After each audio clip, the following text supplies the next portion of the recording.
semua kita berdoa. Tuhan berkati anak-anak kami yang akan belajar di sekolah minggu.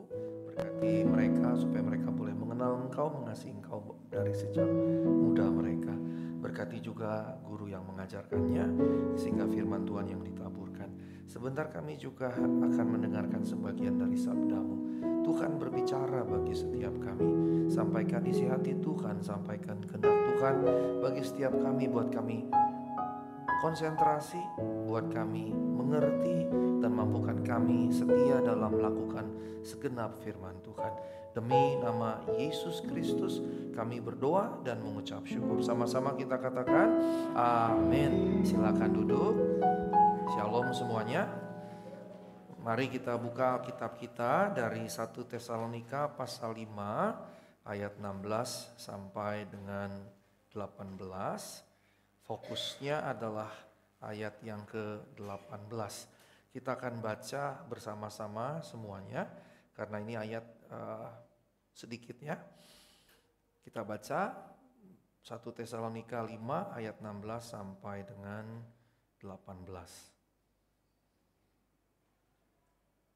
Boleh segera ditayangkan?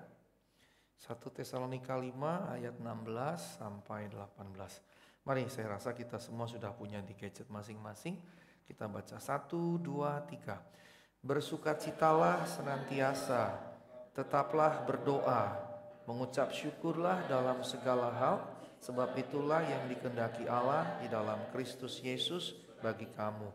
Puji Tuhan, tema kita hari ini dari ayat yang ke-18, mengucap syukur dalam segala hal. Sebetulnya mulai dari ayat yang ke-12, kalau di LAI judulnya kan nasihat-nasihat begitu, nasihat-nasihat.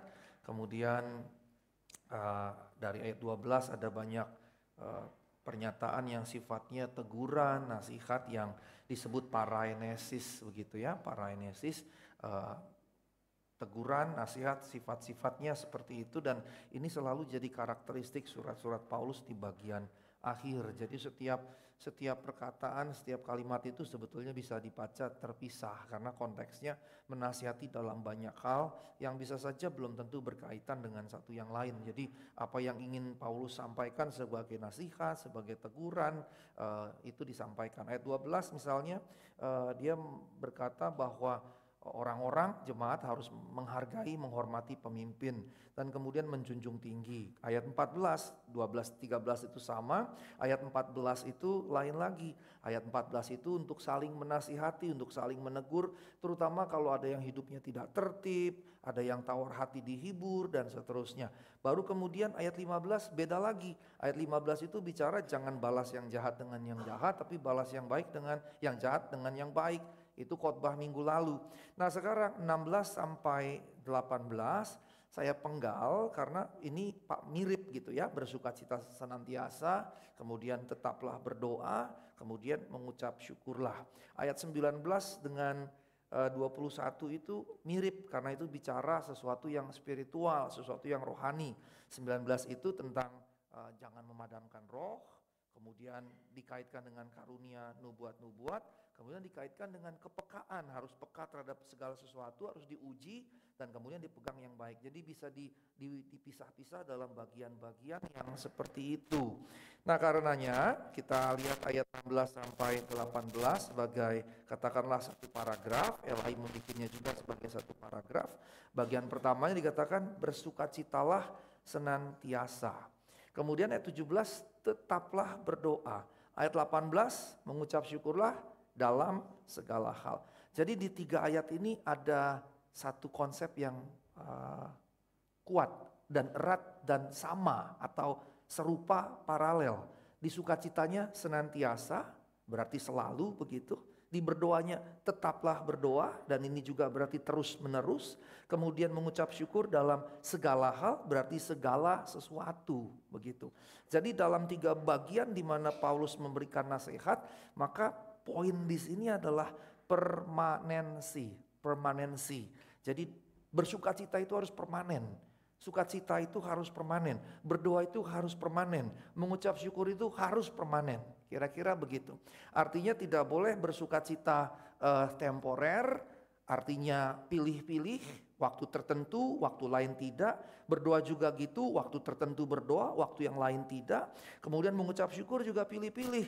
Dalam hal yang baik, positif, menyenangkan mengucap syukur. Dalam hal yang buruk, yang negatif, yang menyedihkan, gak mengucap syukur. Gak bisa begitu. Jadi dengan kata lain, baik bersuka cita, berdoa maupun mengucap syukur, itu tanpa syarat. Permanensi yang dimaksud itu harus jadi karakter dari kita semua. Dia harus jadi bagian yang melekat dalam diri kita. Artinya dengan kata lain bersukacita, berdoa, mengucap syukur bukan sebagai akibat. Bukan sebagai akibat. Jadi saya tidak bersukacita karena begini. Saya tidak berdoa supaya begini atau karena begini. Saya mengucap syukur karena begini. Bukan. Jadi ini bukan sesuatu yang sifatnya akibat. Dia bukan berasal dari luar, dia ada di dalam, sehingga dia bukan sebagai akibat. Kalau dia dari dalam justru seharusnya jadi sebab. Justru seharusnya jadi sebab. Nah, karena kita memiliki di dalam diri kita potensi yang berasal dari Roh Allah itu,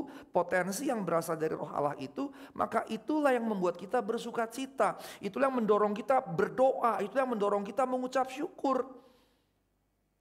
Jadi keadaan apapun tidak jadi berdampak sama sekali lagi. Keadaan apapun di luar kita tidak lagi menyebabkan memengaruhi apapun kita. Ini yang kemudiannya harus jadi hakikat kehidupan kita. Dan ini sebetulnya sulit. Mengapa? Karena ini melawan daging kita. Melawan daging kita. Melawan hawa nafsu kita. Kita yang sudah jatuh dalam dosa, waktu ditebus oleh Kristus tidak serta-merta kemudian langsung sempurna, bersih dari segala sesuatu. Tidak. Ketika kita jatuh dalam dosa, maka kita terjual di dalam dosa. Dosa membeli kita, kita dikuasai dosa. Kita diubahkan betul-betul oleh dosa. Bahkan ketika kita bertobat itu enggak simsalabim kemudian kita jadi sempurna. Enggak. Simsalabim menjadi sempurna. Tidak demikian. Dalam diri kita justru manusia daging kita yang sudah jatuh dalam dosa memiliki potensi bersukacita kalau ada hal-hal yang menyenangkan. Bersukacita kalau ada hal-hal yang positif. Bersukacita kalau ada hal-hal yang menguntungkan kita. Silakan Pak Hendrik. Bersukacita kalau kita mendapatkan sesuatu. Ya itu di situ juga boleh, nggak apa-apa. Biar nggak dempet-dempetan, nanti terlalu hangat. Jadi bukan karena seperti itu, bukan karena sesuatu di luar kita, tapi daging kita akan begitu. Segala kedagingan hawa nafsu kita karena kita sudah terjual ke dalam dosa tadi, ya, yang ketika ditebus Kristus tidak serta-merta membuat kita jadi sekejap sempurna, justru membuat kita hanya bersukacita kalau ada hal-hal yang menyenangkan, ada hal-hal yang baik yang terjadi, ada hal-hal yang menguntungkan terjadi. Maka ketika kebalikannya terjadi, ketika ada hal buruk, ada hal-hal yang tidak menyenangkan, menyebalkan terjadi, ada hal-hal yang merugikan kita dan seterusnya, kita jadi susah bersuka cita. Maka misalnya ketika kematian, orang mengucapkan selamat bersuka cita? Enggak kan? Kita dibilang strip kan kalau ada kematian, selamat bersuka cita ya. Begitu kan, kalau ada orang meninggal kita kan gak akan berkata selamat bersuka cita, tapi turut berduka cita. Karena menganggap kematian sebagai duka cita. Dan itu ajaran dunia. Makanya kalau lihat 1 Tesalonika tadi ya, 1 Tesalonika kita ini, kalau kita baca di ayat yang di atas itu ya. Sebentar saya buka dulu. Something wrong nih dengan tablet saya.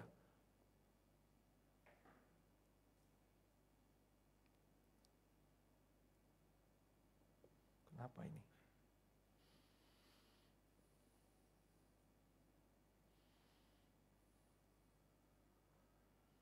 Kalau kita buka pasal 4 ya, pasal 4 terkait yang tadi. Kalau kita buka 1 Tesalonika pasal 4 ayat yang ke-13, 1 Tesalonika 4 ayat 13, coba tayangkan. Selanjutnya kami tidak mau saudara-saudara bahwa kamu tidak mengetahui tentang mereka yang meninggal. Supaya kamu jangan berduka cita seperti orang-orang lain yang tidak mempunyai pengharapan. Ini jelas loh ayatnya. Supaya kita jangan berduka cita. Tapi kita yang orang Batak misalnya, itu jadi kultur yang melekat pada jiwa kita. Kultur itu kan sesuatu yang di luar, sesuatu di luar kita. Tetapi sejak kita lahir, karena dia berinteraksi dengan kita terus menerus lewat orang-orang lain yang satu suku begitu ya.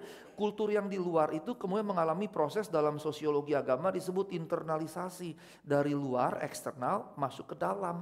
Proses ini internalisasi. Nah setelah proses internalisasi terjadi, dia jadi identitas. Maka kalau orang Batak, budaya Batak jadi identitas dia karena proses panjang ini begitu. Proses panjang ini. Nah karena proses panjang ini identitasnya jadi orang Batak. Nah orang Batak kalau meninggal bagaimana? Duka citanya bisa panjang. Bisa lama gitu. Bisa nangis jerit-jerit. Di Tionghoa juga ada budaya begitu kan. Bahkan ada penangis yang disewa begitu. Ada penangis yang disewa. Kenapa? Karena konsepnya kematian betul-betul sebuah duka cita. Bahkan mendalam. Bahkan mendalam. Nah dalam budaya-budaya kita prinsipnya sama seperti itu. Perhatikan kata Paulus di bagian 4 ayat 13b. Jangan berduka cita seperti siapa? Seperti orang-orang lain yang tidak mempunyai pengharapan. Sementara kita memiliki pengharapan. Pengharapan apa? Pengharapannya ayat 14. Ayat 14. Karena jikalau kita percaya bahwa Yesus telah mati telah bangkit, kita percaya juga mereka yang telah meninggal dalam Yesus akan dikumpulkan Allah bersama-sama dengan Yesus. Dia itu Yesus. Jadi kalau kita di dalam Kristus kita meninggal, kita dikumpulkan Allah bersama dengan Kristus. Jadi bapak saya yang meninggal tahun 99, ibu saya yang meninggal tahun lalu. Sekarang mereka berdua dari mana? Ini dikumpulkan Allah bersama-sama dengan Kristus. Jadi bapak ibu saya udah di sana gitu. Bapak ibu saya happy nggak? Happy. Kemarin saya memimpin Bible study di Cipete. Kemudian saya cerita tentang, saya mengajar tentang 7 perkataan Yesus yang terakhir. Ini bulan ketiga masuk perkataan yang ketiga tentang Yesus yang ngomong kepada Maria, ibu mulai sekarang ini anakmu. Terus kepada Yohanes, Yohanes muridku mulai sekarang ini ibumu. Dan sejak saat itu Yohanes menerima ibu Yesus di rumahnya. Menganggap ibu Yesus sebagai ibunya. Nah dari situ kemudian saya bercerita bahwa dalam kondisi sekaratnya saja Yesus nggak egois. Dalam kondisi dia terpaku di kayu salib dengan derita yang sangat mengerikan tadi, rasa sakit yang luar biasa, dihinakan sedemikian. Terus kemudian di bagian akhirnya dia berkata, Eli, Eli lama sabachthani. Itu yang paling mengerikan. Di momen itu bapaknya meninggalkannya. Itu mengerikan sekali keadaan itu. Tapi toh dia tidak egois, tidak selfish, tapi selfless. Dia tidak memikirkan diri sendiri, dia lihat mamanya. Dia berusaha supaya mamanya memiliki jaminan ketika dia mati, bangkit, naik ke surga. Mamanya ada yang merawat dia. Dan saya katakan Yesus di sisi manusianya menunjukkan anak yang betul-betul menghormati orang tuanya, betul-betul mengasihi orang tuanya, dan itu jadi teladan kita umat manusia, orang percaya. Segitulah kita harus menghormati orang tua kita. Kapan? Waktu masih hidup. Jangan waktu udah mati, mama kenapa meninggalkan aku? Bukan begitu, bukan waktu mati terus nangis seminggu gitu, nangis sebulan. Gak ada guna, memangnya mamanya bakal, gua hidup lagi, gak akan begitu kan. Yang ada kita pasti takut kan. Pasti takut gitu, kalau tiba-tiba lagi di peti mati dia bangun lagi, kita yang takut gitu. Dan kayaknya gak mungkin, kalau udah dikasih formalin bangkit lagi tuh gimana gitu. Formalinnya kan udah membekukan seluruh organ tubuhnya. Nah ibu bapak yang terkasih, saya menjelaskan ini untuk menunjukkan bahwa budaya kita akan memaksa kita melakukan menurut filsafat dan konsep budaya kita masing-masing. Dunia juga membawa kita seperti itu, dan yang lebih dalam lagi dosa yang menguasai kita, membentuk kita dalam kedagingan kita akan berlaku seperti itu. Tetapi firman Tuhan menegaskan jelas di sini, kalau orang-orang lain, balik ke ayat yang ke-13, kalau orang-orang lain tidak punya pengharapan dan karenanya berduka cita, kita punya pengharapan. Apa pengharapannya? Orang yang meninggal dalam Tuhan dikumpulkan oleh Allah bersama Kristus. Bapak saya yang meninggal tahun 99, ibu saya yang meninggal tahun lalu, sudah bersama Kristus di situ, nggak perlu bersedih lagi. Maka ibu yang saya share firman Tuhan kemarin yang punya rumah, kemudian dia cerita waktu Bapak ngomong tentang bagaimana Kristus mencintai, menunjukkan kasih kepada ibunya sebagai manusia, sebagai anak. Saya jadi menangis, terus saya pergi ke belakang karena saya mengingat ibu saya.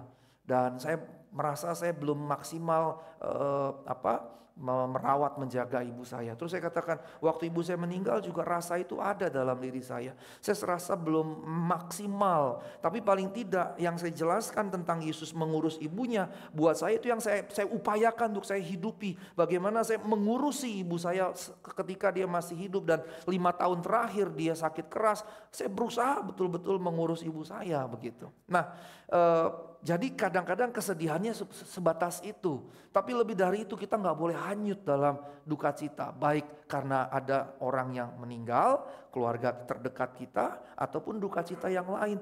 Jadi kalau kembali kepada firman Tuhan di 1 Tesalonika pasal 5 tadi, ya, ini stay di sini dulu pasal 5, saya baca yang pasal 5, bersukacitalah senantiasa berarti termasuk kapan? Ketika ada kedukaan.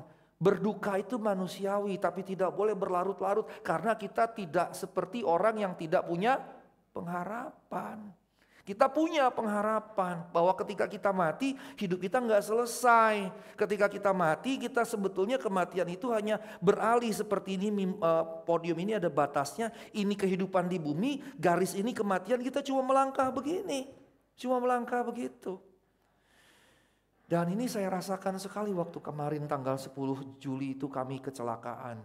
Ketika mobil nempel dengan truk itu hati saya begitu tenang gitu. Begitu tenang. Dan saya nggak pusing, saya mati saat itu juga saya nggak pusing. Dan setelah itu makin kesini, ibu bapak tahu kan, saya pernah cerita bahwa saya takut kematian kan. Saya kalau tidur itu bisa jam 2, jam 3 karena saya takut mati gitu kan. Terus kemudian gara-gara itu saya bisa tidurnya baru jam 2, jam 3. Gegaranya kan ada 2 ya, ada 2 orang kita di Logos yang adik Pak Henry salah satunya jam 5 pagi tak bernyawa, padahal jam 4 masih SMS-an begitu. Itu dampak secara batin kuat sekali bagi saya begitu, dan membuat saya 3 bulanan nggak bisa tidur mikirin kalau saya tidur saya bangun lagi nggak begitu. Tapi itu fase sekitar 2-3 tahun lalu. Kalau sekarang saya udah gak pusing, kalau saya mati ya sudah. Saya terangkat, saya kembali ke rumah Bapa, saya dikumpulkan ayat 14 bersama dengan Kristus, dikumpulkan oleh Allah. Saya akan ketemu dengan banyak orang yang telah mati sebelum saya, termasuk Opung Petrus, Opung Paulus, Opung Yohanes. Kalau orang Batak kan Opung Johannes gitu ya. Terus Opung James. Opung James, saya akan tanya, Opung Petrus, saya akan tanya apa yang saya nggak ngerti di Alkitab ini, karena menurut saya di Alkitab banyak rahasia gitu. Saya akan tanya, terus saya akan tanya misalnya, Opung Petrus waktu ayam berkokok kali ketiga, kenapa Opung Petrus menangis? Oh, saya teringat gara-gara perkataan Tuhan, sebelum ayam berkokok 3 kali engkau akan sudah menyangkal aku 3 kali. Terus saya akan tanya lagi, kenapa mesti ayam? Memang banyak ya ayam di situ ya. Dan banyak sekali pertanyaan saya yang belum terjawab di dalam Alkitab. Yang saya berikhtiar nanti saya mau tanya, saya akan klarifikasi sama Tuhan di surga begitu. Kemudian yang berikutnya saya membayangkan kalau saya mati masuk surga, saya akan punya akses terhadap ilmu pengetahuan yang tak terbatas. Dan saya punya waktu yang sangat panjang kan, tak terbatas, saya kan baca buku banyak sekali gitu. Dan karena tubuh fisik saya sudah tidak lagi ada, tapi tubuh rohani yang tentunya kualitas-kualitas lemah dari tubuh fisik saya sudah tidak ada, kan punya waktu panjang, stamina kuat segala macam, saya bisa menikmati segala macam itu gitu. Artinya makin kesini, makin sama sekali nggak takut. Makin sama sekali nggak takut. Dalam pengertian kalau itu terjadi ya sudah. Saya terangkat dari tubuh saya ketemu Tuhan, beres begitu. Hanya kemudian ada satu saja tentunya. Kalau bisa jangan mudah-mudah gitu kan. Kalau bisa ya kemarin tadi pagi saya pelayanan di Petamburan jam 7, terus di GB Victory jam 10. GB Victory gembalanya ibu gembala pembina 84 tahun umurnya. Dan masih gagah gitu. Wah, saya lihat saya senang sekali. Walaupun kecil imut-imut gitu, tapi gagah 84 tahun. Saya berpikir saya pengen juga nyampe umur segitu. Supaya saya bisa kerja maksimal gitu. Supaya saya bisa kerja maksimal melayani Tuhan, melayani orang, menyebarkan firman Tuhan kemana-mana. Nah karenanya kembali ke sini. Kalau sampai kematian saja jangan berduka cita. Ada duka cita lain gak yang lebih besar dari duka cita kan kematian? Gak ada kan? Nggak ada. Ada nggak duka cita lain yang lebih besar dari duka cita kematian? Tidak ada. Karenanya kok tolong kembali ke 1 Tesalonika 5 ayat 16. Maka ketika pertama dikatakan bersukacitalah senantiasa, berarti sebetulnya sudah tidak ada dasar lagi menurut firman Tuhan kita berduka cita. Kematian boleh jadi duka cita karena faktor kemanusiaan kita berpisah dari orang yang kita kasih. Tapi harus sewajarnya saja. Jangan seperti yang tidak ada pengharapan begitu. Seakan-akan kita terpisah selamanya, sudah selamanya. Tidak. Nanti ketika saya mati saya ketemu bapak ibu saya. Maka ketika saya nanti mati saya ketemu bapak ibu saya. Yang pertama saya lakukan, saya peluk bapak saya peluk ibu saya dan saya berkata, terima kasih sudah mendidik saya. Walaupun bapak saya mati cepat, terima kasih sudah mendidik saya. Sehingga sepanjang hidup saya bisa berkarya buat Tuhan. Saya akan berkata terima kasih telah melahirkan saya ke bumi. Sehingga kemudian saya mengenal Tuhan. Saya akan pertama-tama berterima kasih pada kedua orang tua saya. Jadi tidak boleh lagi berduka cita seperti itu. Nah karenanya bersukacita menjadi hakikat atau esensi dalam diri kita. Dalam diri kita. Sehingga ketika ada hal-hal yang buruk terjadi, hal-hal yang negatif terjadi, hal-hal yang tidak menyenangkan terjadi, tidak mengubahkan hakikat kita. Karena bersukacita adalah hakikat kita, maka apapun yang terjadi di luar tidak mempengaruhi yang di dalam. Yang jelek, yang buruk, yang negatif, yang tidak menyenangkan yang terjadi tidak mengubahkan yang di sini. Sebaliknya kalau kita membentuk mentalitas dalam diri kita sesuai firman Tuhan, sukacita menjadi hakikat seperti baju yang kita kenakan jadi jati diri kita, apapun yang terjadi dalam kehidupan kita, kita tetap bersukacita. Kita tetap bersukacita. Dan kecelakaan kemarin betul-betul luar biasa. Dengan keadaan itu saya bisa begitu tenang setelah saya lihat keluarga saya baik-baik, saya bisa nolong orang-orang yang ada di situ begitu. Bahkan sampai sekarang, kemarin itu saya ke Purwakarta hari Kamis, saya jadi koordinator para korban. Unik kan? Saya jadi koordinator para korban dan dia minta tolong Pak Asigor tolong gini. Ada cerita lah karena ini direkam, saya nggak mau cerita panjang lebar. Tapi ada cerita di situ dan mereka betul-betul berharap saya bisa bantu mereka. Dan saya katakan ya kita kerjasama betul-betul saya tolong apa yang saya bisa kerjakan. Kalau saya mau mikirin diri sendiri, kemarin saya datang, mereka mau kasih saya berapa saja sudah. Mobil saya diasuransi kok, asuransi premium, towing pun diganti oleh asuransi. Mobil saya all risk dan premium, saya nggak perlu keluar, nggak akan keluar serupiah pun sebetulnya. Tapi saya harus membela mereka kan. Kalau mereka yang lemah itu saya nggak tolong, siapa yang menolong mereka gitu. Sekarang misalnya 10 korban nih, masing-masing ngurusin sendiri gitu. Dan kalau yang mampu bisa ngurusin, saya bisa ngurusin sendiri. Ada 3 atau 4 yang betul-betul secara ekonomi minim sekali, nggak punya kekuatan, orang kecil betul-betul. Siapa yang menolong mereka? Yang ada mobil mereka jadi bangkai di situ, dia nggak dapat apa-apa. Bisa loh. Jangan dipikir di negeri ini tidak bisa terjadi yang sangat tidak adil, sangat bisa gitu. Maka saya katakan dalam hati saya harus nolong mereka. Jadi sukacita yang kita miliki dalam diri kita ketika menghadapi berbagai perkara yang negatif, yang buruk, yang jahat, yang tidak menyenangkan, justru tidak akan membuat kita tenggelam dengan itu semua, dengan masalah-masalah yang kita hadapi, justru membuat kita menolong kita bukan hanya menghadapi masalah dan menyelesaikannya, tapi menolong orang-orang lain. Begitu. Menolong orang-orang lain. Tapi coba kalau misalnya tayangkan lagi yang berduka cita tadi 1 Tesalonika 4 ayat 13. Bayangkan misalnya kita berduka cita, ya berduka cita. Saya mau tanya, kalau kita berduka cita siapa yang kita perhatikan? Diri sendiri, betul sekali Ibu Wakil Gembala. Kalau kita berduka cita yang kita perhatikan diri kita sendiri. Gak mungkin ada orang yang berduka cita, misalnya mamanya meninggal berduka cita, terus dia ke dapur, dia masak, sreng, masak, nyediain makanan, masak babi kecap, masak ini, masak itu, gak akan kemudian ngambilin piring, ngambilin gelas, bagi-bagi ke orang yang datang, gak mungkin gitu. Gak akan, orang yang berduka cita akan memperhatikan dirinya sendiri.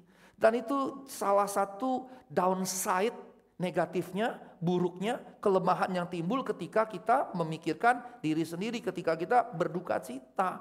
Tetapi sebaliknya kalau kita bersuka cita, kita tidak akan memikirkan diri kita sendiri. Sudah otomatis mengalir keluar memikirkan orang-orang lain.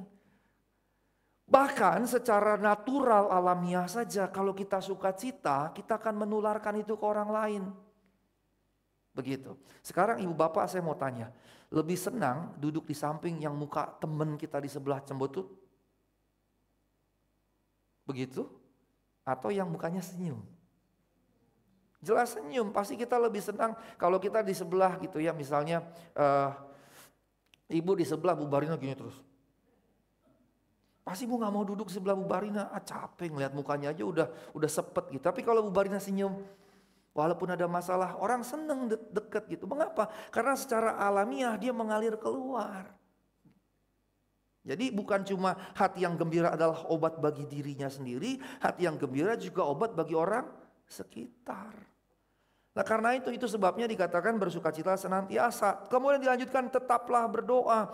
Ini berarti doa itu tidak boleh berbasis kebutuhan. Ketika ada kebutuhan mendesak baru berdoa. Doa tidak boleh berbasis ketika ada sebab, ketika ada kebutuhan, ketika ada hal yang mendesak yang harus didoakan. Tidak. Kalau kayak begitu berarti doa kita menunjukkan hubungan yang tidak sehat dengan Tuhan. Tuhan jadi seperti hamba yang harus menjawab, memenuhi segala kebutuhan kita.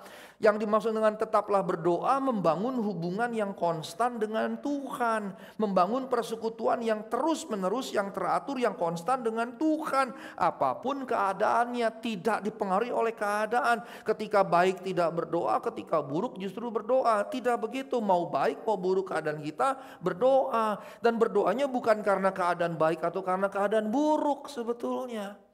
Sebetulnya saya mau beritahu, pun keadaan kita buruk, gak perlu minta Tuhan tolong sebetulnya. Gak perlu.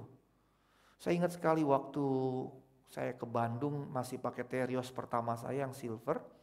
Kami ke Bandung, ke Lembang gitu ya. GPS membawa kami ke atas, salah tuh GPS-nya. Terus tiba pada jalan yang sempit sekali, kiri tebing, kanan jurang. Jurang itu persis tinggal, ini mobil jurang tinggal segini. Gak sampai setengah meter. Udah gitu jalanannya bukan lagi aspal, lama-lama tanah berbatu. Sampai satu titik ban mobil itu spinning gak bergerak, gak bergerak begitu. Di situ saya mulai ketakutan dan di situ saya jarang sekali, tapi di situ saya berkata, Tuhan tolong kami, Tuhan tolong kami. 3 kali saya berkata begitu. Saya surut, kemudian Rina dengan Thea keluar dari mobil dan Theo menemani saya. Theo masih kecil waktu itu, masih SMP kalau saya nggak salah. Kemudian saya katakan, kamu keluar, kamu cari orang minta bantuan. Karena lama-lama jejak bekas ban dari 2 jadi 1 gitu. Nah kalau dari 2 jadi 1 kan berarti ini ujungnya udah bukan jalur mobil gitu. Jadi jalur motor, terus makin menyempit. Bahayanya saya slip sedikit kan saya masuk jurang. Nah di situ saya katakan, Tuhan tolong, Tuhan tolong, Tuhan tolong. Betul-betul menjerit dari hati saya. Jadi sebetulnya ibu bapak, ketika kita dalam keadaan tertekan, buruk, segala macam, teriakan kita tolong itu sebetulnya lebih supaya secara psikologis kita dipulihkan Tuhan. Lebih ke diri kita sendiri, begitu. Teriakan kita tolong itu kepada Tuhan untuk membebaskan beban dari diri kita sebetulnya secara psikologis. Mengapa saya katakan gitu? Karena kita teriak atau tidak teriak, Tuhan pasti tolong. Pasti seakan-akan kalau konsep kita yang pertama, seakan-akan kalau kita tidak teriak tolong, Tuhan tidak tolong. Kan Tuhan jadi jahat kalau kayak gitu. Banyak loh sebetulnya tanpa kita sadari konsep-konsep kita tentang Tuhan itu jahat jadinya. Gitu. Jahat sekali. Misalnya kalau saya menderita, kita menderita karena berbuat dosa, Allah menghukum. Allahnya jadi suka menghukum. Coba bayangin kalau Allah yang suka menghukum itu dalam dunia psikologis disebut masokis. Masa Allah kita senang menghukum orang? Masa Allah kita senang menganiaya orang? Masa Allah kita dipuaskan dengan menghukum kita? Sebetulnya Allah justru gak rela kita masuk neraka loh. Allah gak rela manusia masuk neraka loh. Dan karena gak relanya maka dia jadi manusia dan mati dengan cara yang begitu mengerikan. Saking dia gak rela manusia masuk neraka. Tapi kita seringkali mengajarkannya kebalik gitu, menakut-nakuti orang tentang neraka. Padahal bukan begitu konsepnya justru. Karena begitu besar kasih Allah akan dunia ini, sehingga yang mengaruniakan anak yang tunggal supaya barang siapa percaya tidak binasa, melainkan hidup yang memperoleh hidup yang kekal. Tidak binasa. Allah gak ingin kita binasa dan karenanya dia jadi manusia dan mati sedemikian menderita. Jadi konsep Allah yang keliru itu pengaruh dari agama-agama luar, budaya-budaya lokal, agama-agama lokal, agama-agama suku. Ngebentuk kita, bahkan ketika sudah jadi Kristen, sudah belajar teologi, bahkan sampai doktor sekalipun, kita masih bisa punya konsep tentang Allah yang keliru. Nah karenanya sekali lagi ketika kita berkata Tuhan tolong, seringkali teriakan minta tolong itu sebetulnya supaya beban di batin kita, di jiwa kita itu terbebas gitu. Untuk diri kita sendiri. Bukan supaya Tuhan tolong, yang seakan-akan kalau kita tidak teriak minta tolong, Tuhan tidak akan tolong. Salah. Salah. Yang khotbah yang lalu ada perkataan Paulus tentang pemberian Tesalonika apa? Allahku kan mencukupi. Lagu berikutnya apa? Ya, itu jelas loh. Allahku akan mencukupi segala kebutuhanmu. Itu bukan janji palsu, bukan janji manis, apalagi janji palsu. Itu karakternya Allah. Itu karakternya Allah. Dan yang luar biasanya sejak saya kecelakaan kemarin, makin tidak punya lagi keterikatan dengan materi. Saya nggak pusing lagi. Yang minggu lalu saya ceritakan bahwa kalau kami mati kemarin, mobil itu udah bukan punya kami kan. Kami udah di surga, mobil itu ya udah. Tabungan kami yang nggak berapa banyak juga udah bukan milik kami kan. Perhiasan istri saya yang juga nggak berapa banyak udah bukan milik dia kan. Rumah kami yang juga tidak berapa mahal itu juga udah bukan milik kami lagi. Motor kami bukan milik kami lagi kan. Kami udah di surga kan. Kalau kemarin kami terguling begitu plak. Terus misalnya kami lupa pakai seat belt. Karena kalau mobil sampai terguling beberapa kali gak pakai seat belt, pasti kepala patah. Karena ada teman kakak saya begitu. Terguling mobilnya, 4 pakai seat belt, 1 gak pakai, yang 1 itu mati. Yang 4-nya hidup. Bahkan cederanya ringan. Kenapa? Karena kalau gak pakai seat belt terguling-guling, ini pasti patah leher. Leher patah pasti mati. Begitu. Itu sebabnya saya mewajibkan orang yang naik mobil saya pakai seat belt. Gitu. Kalau saya keluar kota naik mobil orang, saya duduk di depan, saya pakai seat belt. Biasanya teman saya bilang, Pak Sigor di sini nggak perlu pakai seat belt. Saya bilang ini bukan karena aturan, tapi demi keselamatan. Saya pakai seat belt dengan itu. Sama seperti kalau saya pakai helm, bukan supaya nggak ditilang polisi, tapi demi keselamatan, demi kepala saya begitu. Nah, Ibu Bapak yang terkasih, kembali ke sini. Ketika kecelakaan itu terjadi, makin gak ada keterikatan dengan materi. Karena itu tadi realitas, kalau kami mati ini udah gak ada artinya lagi. Udah bukan milik kami lagi gitu. Kalau kami mati semua ya jadi warisan keluarga saya, keluarga istri saya. Kan gitu kan. Udah begitu. Maka dari situ saya makin melihat gak ada pentingnya lagi materi. Buat saya sekarang jadinya yang penting anak-anak saya baik-baik. Pendidikannya baik-baik, melayani Tuhan dengan baik, mengasihi Tuhan dengan baik. Sudah selesai begitu. Maka kalau misalnya ada hal yang mesti saya dukung secara finansial, seberapapun yang saya punya, kalaupun saya punya nggak banyak, seberapa yang saya bisa ya saya kerjakan gitu. Dan saya bersyukur dengan jiwa itu istri saya juga nyambung. Bayangkan kalau istri saya matre kan. Kalau istri saya matre, ngeluarin 10.000 aja bisa berat loh. Tapi kalau istri saya kemarin beli roti beberapa, kami lagi naik Gojek, tiba-tiba dia buka kaca. Ada pemulung pakai gerobaknya. Istri saya langsung ngambil roti, langsung kasih, Pak, nih Pak. Bapaknya bingung, oh makasih, terus kami langsung pergi.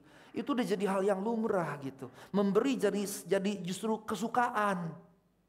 Memberi jadi kesukaan, dan mentalitas ini yang harus kita miliki sebagai orang Kristen. Memberi jadi kesukaan. Jangan pikirin ngumpulin harta buat anak cucu. Kata Tuhan, hari ini punya kesusahannya sendiri, cukuplah kesusahan hari ini untuk hari ini, karena hari esok ada kesusahannya sendiri. Lah kalau hari esok saja nggak usah dipikirin karena hari esok ada kesusahan, ngapain mikirin hari masa depan buat anak cucu yang puluhan tahun ke depan? Apalagi ada ayat firman Tuhan yang berkata apa? Orang benar anak cucunya tidak akan meminta. Itu saya pegang betul. Karena apa? Itu bukan janji manis apalagi janji palsu Tuhan. Itu firman Tuhan ya dan amin. Tuhan memegang firman-Nya. Mengapa? Karena Tuhan tidak mungkin menyangkali firman-Nya yang berarti menyangkali dirinya. Tuhan tidak mungkin menyangkali dirinya. Jadi bukan karena kita loh, bukan karena saya rohani baca Alkitab 5 pasal tiap hari. Walaupun beberapa hari ini saya bolong karena terlalu padat pelayanan. Ini sebentar lagi saya jam 7 khotbah di Persekutuan Kristen Indonesia Düsseldorf, Jerman, online via Zoom jam 7. Hari ini saya 4 kali pelayanan. Jadi karena kesibukan kadang-kadang saya mempersiapkan teks-teks khotbah, akhirnya pembacaan Alkitab saya skip. Nah, Ibu Bapak yang terkasih dalam Tuhan Yesus Kristus, perkataan Tuhan ya dan amin bukan karena kita. Misalnya saya baca Alkitab 5 pasal tiap hari, saya 2 jam tiap hari. Gara-gara itu Tuhan dengerin saya, Tuhan tunduk sama saya. Gak bisa begitu, itu ngaco yang seperti itu. Tuhan tidak akan menyanggah, menyangkali, menentang firman-Nya yang berarti menentang dirinya sendiri. Jadi bukan karena kita, karena dirinya sendiri. Karena hakikat Dia sebagai Allah yang ketika berfirman ya dan amin. Maka setiap firman yang ada di sini bisa dipegang betul-betul. Bisa dipegang betul-betul. Bisa dipegang betul-betul bukan karena kita kudus, suci, saleh, tak bercacat, tak bercerai di depan Tuhan. Dan kita jadi special personnya Tuhan. Enggak, bukan kayak begitu. Semua kita sama di hadapan Tuhan. Sama, gak ada anak emas, gak ada anak tiri, gak ada anak pungut. Gak ada, kita semua anak Tuhan, sama semua. Jadi bukan karena kita, tapi karena Dia, karena firman-Nya, ya dan amin. Dia tidak mungkin menyanggah firman-Nya yang berarti menyanggah dirinya. Kalau Dia menyanggah firman-Nya, berarti Dia menyanggah dirinya, karena firman-Nya adalah dirinya sendiri. Misalnya, saya bisa berkata kepada Bu Barina misalnya, Bu, besok saya kirim Ibu duit 1 miliar misalnya. Misalnya contoh aja ya Bu. Kalau contoh kan kita gede-gedein gak apa-apa kan gitu ya. Bu, besok saya kirim 1 miliar. 1 jam lagi saya bisa berubah tidak? Bisa. Yang berarti perkataan saya adalah saya tidak? Belum tentu. Manusia begitu. Perkataannya belum tentu dirinya. Karena perkataannya besoknya bisa berubah. Jangankan besok, sekejap saja bisa berubah. Suami istri janji setia, besoknya bisa melanggar kesetiaan janjinya. Bisa berubah, tapi Allah tidak begitu. Ketika Dia berfirman, itu juga dirinya sendiri. Firman-Nya adalah dirinya sendiri, hakikat dirinya. Sehingga betul-betul bisa dipegang begitu. Bisa dipegang. Jadi karenanya kita harus rendah hati, menyadari kita bukan siapa-siapa. Dia satu-satunya yang siapa-siapa. Nah karenanya kembali tetaplah berdoa bukan karena keadaan buruk terus kita berdoa. Tapi dalam segala keadaan yang berarti doa itu bukanlah permintaan permohonan. Doa itu adalah percakapan, persekutuan yang intim dengan Tuhan. Kita boleh punya jam-jam doa khusus. Tapi di luar jam-jam doa khusus kita harus terus-menerus berkomunikasi dengan Tuhan. Terus menerus hati ini memuji Tuhan. Lagi naik mobil, lagi nyetir motor, lagi kerja, lagi masak, lagi nyuci baju, lagi nyetrika, lagi ngurusin pekerjaan. Harus terus kita lakukan. Harus terus menerus kita harus membangun itu. Misalnya dengan istri saya saja gitu. Kalau ibu bapak lihat chatting istri saya dengan saya. Oh sehari itu kalau di print itu bisa 10 lembar. Kalau di print HVS bisa 10 lembar gitu, panjang. Dan itu yang wajar justru. Bukan berarti kalau udah nikah, apa sih WA melulu, kan gue juga pasti pulang ke rumah. Ada suami yang begitu, apa sih kan besok juga gue bakalan pulang, lagi di luar kota begitu. Tapi kadang-kadang saya bilang, jangan dulu ya saya lagi ada kerja, nanti dulu begitu. Atau yang lain, tapi selebihnya ya WA kami bisa panjang-panjang. Mengapa? Hubungan yang intim itu tidak ada batas lagi. Tidak ada batas. Batas jaga hati, harus sopan santun, diatur sedemikian. Oh sayangku yang baik, yang cantik, yang rupawati, bukan rupawan kan cowok. Rupawati, bolehkah aku enggak basa-basi begitu gitu. Intim itu berarti menghilangkan semua yang itu. Tapi coba doa-doa kita banyak basa-basi kan? Ya Tuhanku Allah yang luar biasa, Khalik langit dan bumi, pencipta alam semesta dengan segala kemegahannya. Itu basa-basi loh sebetulnya. Itu basa-basi loh. Ya kan Bu? Ya Tuhan yang menciptakan langit dan bumi, yang tidak pernah tidur. Ya memang Dia gak pernah tidur. Dan seterusnya. Di Mazmur itu berupa pengagungan, tapi dalam doa-doa kita banyak yang sifatnya jadi basa-basi. Tulus saja. Intonasi juga gak perlu dibuat. Ya Allahku yang bertakhta di kerajaan surga. Misalnya begitu. Nggak perlu dibikin macem-macem gitu intonasi. Saya pernah loh dengar pendeta gitu ya, yang bahasa rohnya itu suaranya beda banget dibanding kalau ngomong di luar gitu. Berubah. Jadi kalau dia kesini dia jadi sosok yang berbeda gitu. Maka saya katakan kacau nih. Lama-lama bipolar loh. Tahu bipolar? Kepribadian ganda. Lama-lama bipolar loh. Lama-lama bipolar. Hati-hati dengan memainkan yang seperti itu. Karena lama-lama jiwamu justru terganggu gitu. Nah, kembali ke sini berarti membangun persekutuan yang intim, senantiasa mesra dengan Allah tanpa batasan apapun. Kadang-kadang saja misalnya kalau lagi saya kelelahan gitu ya, saya tidur gitu, terus saya katakan, Tuhan saya capek sekali hari ini. Tuhan lelah sekali hari ini. Tapi kadang-kadang ketika hati saya tertekan, misalnya ketika ada orang-orang, beberapa orang yang memfitnah saya misalnya, saya katakan, Tuhan apa sih salah saya sampai saya difitnah begitu? Apa sih salah saya? Terus kadang-kadang saya bertanya, apa sih yang salah yang saya buat sama dia sampai saya begitu? Saya ngomongnya sama Tuhan. Di luar Tuhan saya ngomong sama siapa? Cuma sama istri saya udah. Saya gak pernah ngomong sama siapapun lagi gitu. Itu saya sampaikan seperti saya cerita kepada sahabat saya. Karena Allah harus kita jadikan sahabat. Bangunlah persekutuan ini. Ini bukan mistik dan ini bukan jadi sok rohani. Justru ini kebiasaan rutin yang harus kita bangun. Dan itu menyehatkan loh. Menyehatkan. Ketika saya tertekan terus saya menangis, Tuhan kenapa dia jahat sama aku? Tuhan, saya bisa begitu berdoa gak ada masalah. Kadang-kadang lagi nyetir mobil, terutama kalau sendirian, kalau nyetir motor pakai helm, saya bisa jerit gitu. Tuhan, mengapa begini? Tuhan, ketika memang saya harus keluarkan yang itu tadi, kita menjerit itu sebenarnya buat jiwa kita gitu. Buat jiwa kita, bukan buat mengubahkan Tuhan. Karena saya mau beritahu, doa-doa kita tidak bisa mengubahkan Tuhan. Kita berpikir dan selama ini diajarin klaim. Kita berpikir doa kita bisa mengubahkan Tuhan. Tidak. Doa itu harus mengubahkan kita justru, bukan mengubahkan Tuhan. Untuk apa? Untuk mengerti dan menuruti kehendak Tuhan. Itu doa yang benar. Yang ketiga, nah setelah bersukacita senantiasa, regardless apapun, kemudian berdoa bukan karena keadaan kita buruk dan seterusnya. Kemudian dikatakan mengucap syukurlah. Setelah bersukacita dan kemudian berdoa, maka dalam segala keadaan tadi, dalam segala hal kita mensyukurinya. Seperti ketika saya tertabrak kemarin, kami bersyukur kami tidak cedera sedikit pun. Gak ada sedikit pun lecet padahal mobil kami dalam keadaan seperti itu. Dan ketika pung begitu mobil begitu. Saya pikir ya sudahlah, toh mobil saya diasuransi, sudahlah. Dan kemudian semua teman termasuk beberapa anggota jemaat di sini, termasuk kakak istri saya bilang mobilnya jual. Ya udah nanti saya jual. Ya berarti kemudian waktu jual saya pikir, wah beli mobil lagi. Keluar duit lagi. Tapi kemudian saya pikir Tuhan pasti cukupi. Sudah gak usah pikir banyak-banyak. Karena memang saya butuhkan kendaraan. Dan karenanya mengucap syukur. Gak pusing, pokoknya kalau saya kalkulasi saya bisa, ya udah saya kerjakan gitu.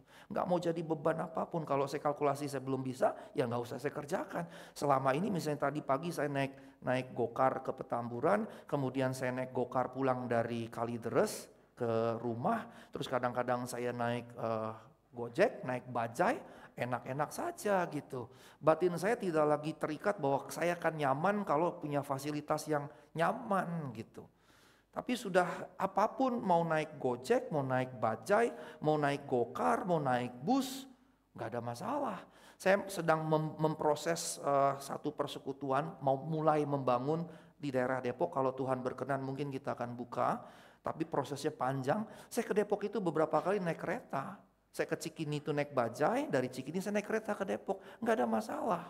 Nggak ada masalah dari Depok, stasiun Depok Lama, saya tinggal naik Gojek sedikit ke kafe di mana kami biasanya nongkrong. Ada 6 orang dewasa di situ yang saya suka ajak ngobrol dan kalau Tuhan berkenan kita akan bangun persekutuan di situ. Tempatnya sudah ada. Di rumah salah seorang dari mereka yang memang sudah pernah dibikin jadi gereja begitu. Gak ada masalah, saya naik kereta ke situ juga gak ada masalah begitu. Kemarin Purwakarta saya naik shuttle bus, gak ada masalah juga. Gak perlu lagi ada syarat gue harus begini harus begitu gitu. Gue harus diperlakukan begini begitu dan seterusnya. Gak perlu ada seperti itu. Mengucap syukur itu berarti kita bersedia dengan sukacita menerima apapun yang ada dalam kehidupan kita. Begitu. Kalau saya pelayanan dikasih hotel bintang 5, pernah dikasih hotel yang luar biasa. Buat saya ketinggian gitu. Saya waktu pelayanan ke Medan, saya dikasih itu suite. Jadi kamar hotel, di dalam kamar hotel ada ruang tamu, kamar mandinya dua loh kamar mandi. Saya sendiri kamar mandinya 2. Iya, harusnya saya ajak kamu. Kamar mandi yang satu itu pakai bathtub, kamar mandi yang satu lagi pakai shower gitu.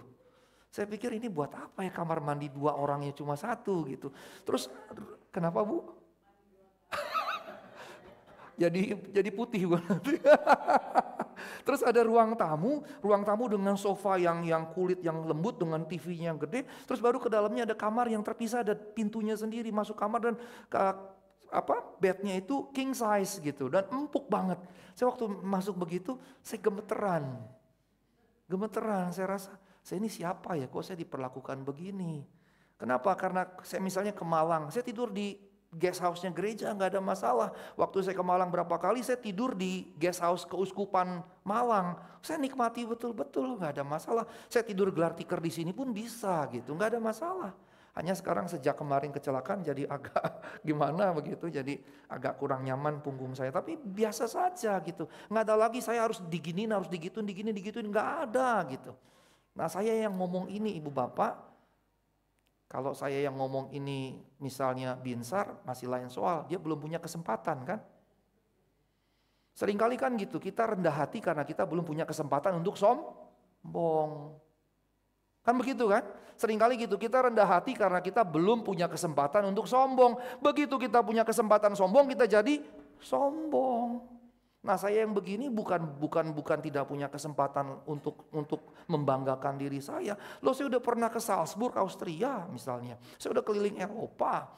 Yang belum saya datang itu tinggal Amerika dan Australia. Dan beberapa sudah mengundang saya tapi belum ada waktu saya saja. Kemarin ke Taiwan juga saya batalkan demi anak dan demi proses jabatan fungsional saya di kampus. Yang ngomong begini yang seperti itu, dan ketika saya mengalami ini semua, justru saya mengatakan ini udah nggak ada lagi.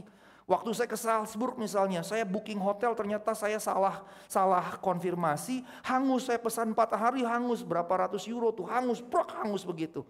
Sementara saya harus pelayanan ke gerejanya Pak Suhana online Pak waktu itu. Saya akhirnya pinjam lobby hotel, saya nge-zoom dengan gerejanya Pak Hendrik, GB-nya Pak Suhana di restoran sentral. Saya online, dari situ saya bilang saya pinjem ya, minta koneksinya, saya online. Nah setelah saya online, saya kemudian cari hotel, saya dapat hotel ternyata luar biasa, hotel James Moore, yang menciptakan lagu Malam Kudus, Holy Night, Heilige Nacht. Waktu saya datang ke situ dan saya kemudian dapat informasi, ini hotel adalah rumah dari pencipta lagu Malam Kudus. Wah, di situ saya nangis sejadi-jadinya. Mengapa saya nangis? Saya katakan, Tuhan, saya nggak layak loh diperlakukan seperti ini. Seakan-akan gini, Tuhan seperti menunjukkan kehormatannya buat saya gitu. Saya katakan, Tuhan saya nggak layak loh dapat begini.